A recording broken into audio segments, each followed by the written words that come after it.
विक्रम सेठी मौजूद है। सेठी साहब ये बताइए, एनसीआर में आप किसी से भी बात करिए, नोएडा के कुछ हिस्सों को छोड़ दें तो हर जगह जब मैं किसी को फ़ोन करता हूं कि कहाँ हो तो ज़्यादातर मेरे दोस्त ये कहते हैं ट्रैफिक जाम में है। क्या बात सही है? आपने आवाज बात है सर। जी बोले, आप बोले, प्लीज बोले। मैं नोएडा के अंदर अवेलेबल हूँ। जी जी जी, मैं नोएडा के अंदर हूँ और नोएडा में तो ये हालत है कि देखिए लोग वीआईपी जो है प्रोटोकॉल के अंदर आते हैं और प्रोटोकॉल पे चले जाते हैं, मगर जो आम इंसान है, हम लोग जो टू व्हीलर पे आ रहे हैं या गाड़ियों में चल रहे हैं, वो सड़कों पे खड़े, मतलब हमारा पूरा दिन सड़कों पे ही बीतता है। अब खाने का समय होता है तो हम सड़कों पे ही होते हैं।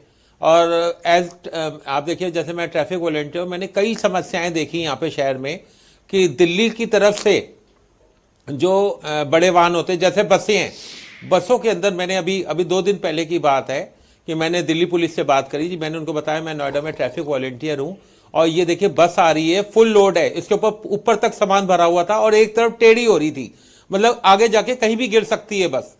और बिल्कुल बॉर्डर के पास मैं देखा तो दिल्ली पुलिस के लोगों ने कहा कि आप हमारे अफसरों को बोलिए, हमें मत बोलिए, हम नहीं रोक सकते इनको।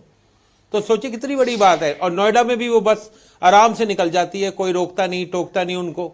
इसके अलावा जहां तक रही जाम की बात, इस समय क्या हालत हो रही है कि इस पूरे जाम के लिए मेरे हिसाब से नगर निगम, अब जैसे हमारे यहाँ नोएडा अथॉरिटी है, अब आप अक्षरधाम म्यूर विहार होते हुए जब आप नोएडा में एंटर करते हैं तो रोड बिल्कुल पतली हो जाती है और महामाया फ्लाईओवर के पास जाके रोड थोड़ी चौड़ी होती है।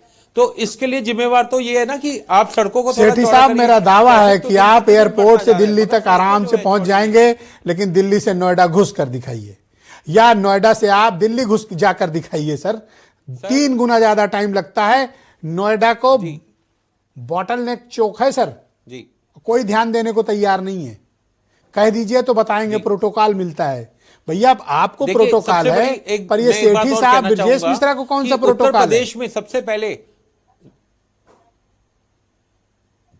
जी, उत्तर प्रदेश में सबसे पहले सरकार को यह चाहिए कि जितनी भी गाड़ियां चल रही हैं, जो अध्यक्ष हैं, बड़े बड़े नेताओं की गाड़ियां, उनके ऊपर से झंडे हटवाएं, क्योंकि वो अपने झंडों का दबदबा देते हैं। चाहे कोई भी पार्टी हो, बीजेपी हो, समाजवादी हो, कांग्रेस हो, बहुजन समाज पार्टी हो, कोई भी पार्टी हो, आम आदमी पार्टी हो। विपक्ष को कौन पूछता है सर? जो सत्ता में है उसका झंडा चलता है सर उत्तर प्रदेश में, और सिपाही भी उसी झंडे को सर देख के ट्रैफिक खोलता है। ये कहने की बात है। मगर किसी इलाकों में और पार्टियों का भी झंडा चलता है और वो वैसे कहेंगे जनता भगवान के बराबर है, कार्यकर्ता देवतुल्य है। आम आदमी पिस रहा है और हमारे काबिल भाई बता रहे हैं कि प्रोटोकॉल है। अरे भैया, रास्ता रोक के दूसरों को मंत्री को रास्ता देते हो, आम आदमी का रास्ता रोकते हो और बता रहे हो प्रोटोकॉल। कौन सा प्रोटोकॉल है मुझे बताया जाए, उस प्रोटोकॉल की घोषणा की जाए। वीरेंद्र जी भी आ गए डिबेट में, बताइए वीरेंद्र जी कौन सा प्रोटोकॉल।